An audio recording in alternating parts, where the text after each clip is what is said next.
Sino na po nakapanood ng video na to? Daming nagsasabi or nagtatanong kung umalis daw ba talaga kami sa Manix house. Kesyo April Fools daw, nang pa-prank lang daw kami. Baka prank lang daw yung ginagawa naming video na to. Kung nakikita nyo po mga kapatid, yung mga gamit po namin dyan is naka-impake na po lahat. Kesyo kakauwi lang daw po namin galing Puerto Galera. So hindi po mga kapatid, pagka-uwi po namin ng Puerto Galera, pumunta po kami sa Manix house para ayusin po yung gamit namin. Kasi uuwi na po talaga kami. Kakalungkot man pong sabihin, pero totoo po nga, alis na po talaga kami sa Manix house.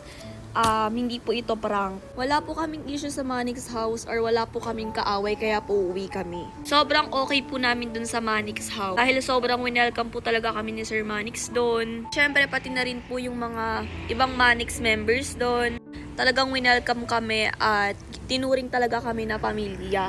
Syempre sobrang ganda talaga ng treatment sa amin ni Sir Manix at ibang Manix members. At syempre at dahil nga tumitigas na rin yung ulo namin, yung hindi naming pagsunod kila ate, syempre hindi na rin namin masyado nagagawa yung work namin, hindi na kami nakakapag-affiliate kasi nga diba na-overwhelm na talaga kami.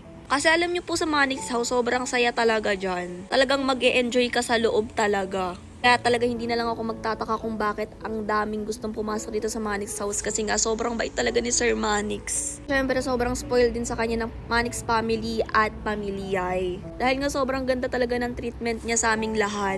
Pero mga kapatid, under pa rin naman po kami ng Manix Management at ni Sir Manix. Hindi naman po kami yung parang aalis talaga, uuwi lang po talaga kami. Para rin po makapag-focus na rin po kami sa isa't isa, kaya po umuwi muna po talaga kami. Kaya sa mga nagtatanong dyan or nagtataka kung bakit umalis kami ng Manix house, nasa YouTube po ni Ate Aya yung full video.